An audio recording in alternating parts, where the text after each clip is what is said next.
بادشاہ نے دی وزیر کو آدھی سلطنت۔ بسم اللہ الرحمن الرحیم۔ بادشاہ نے وزیر کو دی آدھی سلطنت۔ بادشاہ کا موڈ اچھا تھا۔ وہ نوجوان وزیر کی طرف مڑا اور مسکرا کر پوچھا، تمہاری زندگی کی سب سے بڑی خواہش کیا ہے؟ وزیر شرما گیا۔ اس نے منہ نیچے کر لیا۔ بادشاہ نے کہہ لگایا اور بولا، تم گھبراؤ مت، بس اپنی زندگی کی سب سے بڑی خواہش بتاؤ۔ وزیر گھٹنوں پر جھکا اور عاجزی سے بولا، حضور، آپ دنیا کی خوبصورت ترین سلطنت کے مالک ہیں۔ میں جب بھی یہ سلطنت دیکھتا ہوں تو میرے دل میں خواہش پیدا ہوتی ہے، اگر اس کا 10واں حصہ میرا ہوتا تو میں دنیا کا خوش نصیب ترین شخص ہوتا۔ وزیر خاموش ہو گیا۔ بادشاہ نے کہا لگایا اور بولا، میں اگر تمہیں اپنی آدھی سلطنت دے دوں تو؟ وزیر نے گھبرا کر اوپر دیکھا اور عاجزی سے بولا، بادشاہ سلامت، یہ کیسے ممکن ہے؟ میں اتنا خوش قسمت کیسے ہو سکتا ہوں؟ بادشاہ نے فوراً معتمد خاص کو بلایا اور اسے 2 احکامات لکھنے کا حکم دیا۔ بادشاہ نے پہلے حکم کے ذریعے اپنی آدھی سلطنت وزیر کے حوالے کرنے کا فرمان جاری کر دیا۔ دوسرے حکم میں بادشاہ نے وزیر کا سر قلم کرنے کا حکم دے دیا۔ وزیر دونوں احکامات پر حیران رہ گیا۔ بادشاہ نے احکامات پر مہر لگائی اور وزیر کی آنکھوں میں آنکھیں ڈال کر بولا، تمہارے پاس 30 دن ہیں۔ تم نے ان 30 دنوں میں صرف 3 سوالوں کے جواب تلاش کرنے ہیں۔ تم کامیاب ہو گئے تو میرا دوسرا حکم منسوخ ہو جائے گا اور تمہیں آدھی سلطنت مل جائے گی، اور اگر تم ناکام ہو گئے تو پہلا حکم خارج سمجھا جائے گا اور دوسرے حکم کے مطابق تمہارا سر اتار دیا جائے گا۔ وزیر کی حیرت پریشانی میں بدل گئی۔ بادشاہ نے اس کے بعد فرمایا، میرا 3 سوال لکھ لو۔ وزیر نے لکھنا شروع کر دیا۔ بادشاہ نے کہا، انسان کی زندگی کی سب سے بڑی سچائی کیا ہے؟ وہ رکا اور بولا، دوسرا سوال، انسان کی زندگی کا سب سے بڑا دھوکہ کیا ہے؟ وہ رکا اور پھر بولا، تیسرا سوال، انسان کی زندگی کی سب سے بڑی کمزوری کیا ہے؟ بادشاہ نے اس کے بعد نکارے پر چوٹ لگوائی اور بآواز بلند فرمایا، تمہارا وقت شروع ہوتا ہے۔ اب وزیر دونوں پروانے اٹھائے اور دربار سے دوڑ لگا دی۔ اس نے اس شام ملک بھر کے دانشور ادیب، مفکر اور ذہین لوگ جمع کیے اور سوال ان کے سامنے رکھ دیے۔ ملک بھر کے دانشور ساری رات بحث کرتے رہے، لیکن وہ پہلے سوال کے جواب پر ہی متفق نہ ہوئے۔ وزیر نے دوسرے دن دانشور بڑھا دیے، لیکن نتیجہ وہی نکلا۔ وہ آنے والے دنوں میں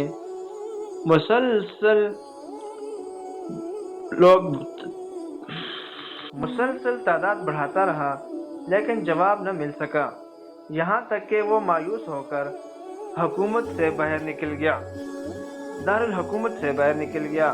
وہ سوال اٹھا کر پورے ملک پھرا، مگر اسے کوئی تسلی بخش جواب نہ مل سکا۔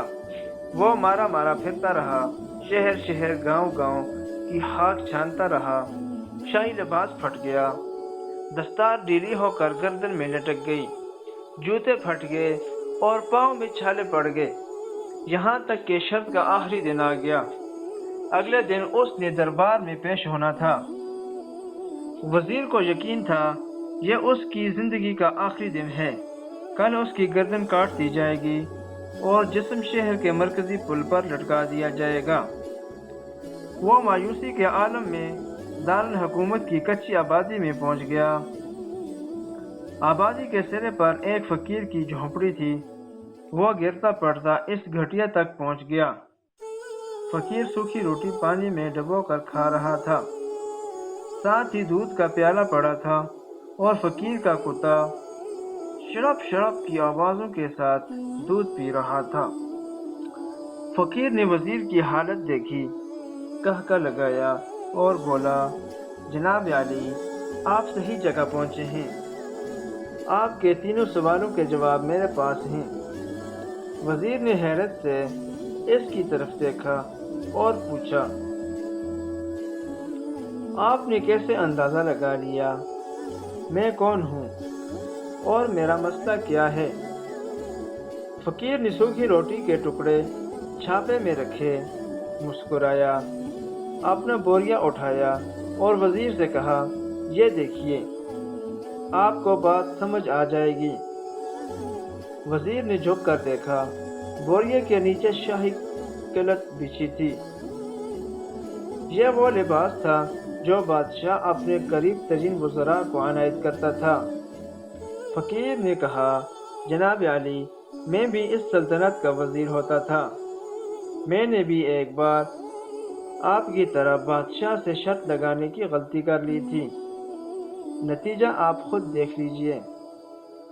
فقیر نے اس کے بعد سوکھی روٹی کا ٹکڑا اٹھایا اور دوبارہ پانی میں ڈبو کر کھانے لگا۔ وزیر نے دکھی دل سے پوچھا، کیا آپ بھی جواب تلاش نہیں کر سکے؟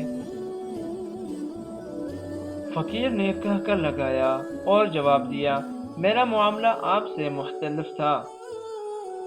میں نے جواب ڈھونڈ لیے تھے۔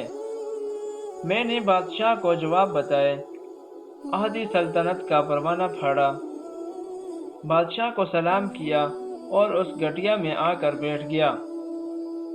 میں اور میرا کتا دونوں مطمئن زندگی گزار رہے ہیں۔ وزیر کی حیرت بڑھ گئی، لیکن یہ سابق وزیر کی حماقت کے تجزیے کا وقت نہیں تھا، جواب معلوم کرنے کی گھڑی تھی۔ چنانچہ وزیر فریادی بن گیا اور اس نے فقیر سے پوچھا، کیا آپ مجھے سوالوں کے جواب دے سکتے ہیں؟ فقیر نے ہاں میں گردن ہلا کر جواب دیا، میں پہلے 2 سوالوں کا جواب مفت دوں گا، لیکن تیسرے جواب کے لیے تمہیں قیمت ادا کرنا ہوگی۔ وزیر کے پاس شرط ماننے کے سوا کوئی چارہ نہیں تھا، اس نے فوراً ہاں میں گردن ہلا دی۔ فقیر بولا، دنیا کی سب سے بڑی سچائی موت ہے۔ انسان کوئی بھی ہو، کچھ بھی ہو، وہ اس سچائی سے نہیں بچ سکتا۔ وہ رکا اور بولا، انسان کی زندگی کا سب سے بڑا دھوکہ زندگی ہے۔ ہم میں سے ہر شخص زندگی کو دائمی سمجھ کر اس دھوکے میں آ جاتا ہے۔ فقیر کے دونوں جواب ناقابل تردید تھے۔ وزیر سرشار ہو گیا۔ اس نے اب تیسرے جواب کے لیے فقیر سے شرط پوچھی۔ فقیر نے کہکا لگایا، کتے کے سامنے سے دودھ کا پیالہ اٹھایا، وزیر کے ہاتھ میں دیا اور کہا، میں آپ کو تیسرے سوال کا جواب اس وقت تک نہیں دوں گا جب تک آپ یہ دودھ نہیں پیتے۔ وزیر کے ماتھے پر پسینہ آ گیا۔ اس نے نفرت سے پیالہ زمین پر رکھ دیا۔ وہ کسی قیمت پر کتے کا جھوٹا نہیں پینا چاہتا تھا۔ فقیر نے کندھے اچکائے اور کہا، تمہارے پاس اب 2 راستے ہیں، تم انکار کر دو اور شاہی جلاد کل تمہارا سر اتار دے گا، یا پھر یہ آدھا پاؤ دودھ پی جاؤ اور تمہاری جان بھی بچ جائے اور تم آدھی سلطنت کے مالک بھی ہو جاؤ۔ فیصلہ بہرحال تم نے کرنا ہے۔ وزیر الجھن میں پھنس گیا۔ ایک طرف زندگی اور آدھی سلطنت تھی اور دوسری طرف کتے کا جھوٹا دودھ تھا۔ وہ سوچتا رہا یہاں تک کہ جان اور مال جیت گیا اور عزت نفس ہار گئی۔ وزیر نے پیالہ اٹھایا اور ایک ہی سانس میں دودھ پی گیا۔ فقیر نے کہکا لگایا اور بولا، میرے بچے، انسان کی سب سے بڑی کمزوری غرض ہوتی ہے، یہ اسے کتے کا جھوٹا دودھ تک پینے پر مجبور کر دیتی ہے، اور یہ وہ سچ ہے جس نے مجھے سلطنت کا پروانہ پھاڑ کر اس گٹیا میں بیٹھنے پر مجبور کر دیا تھا۔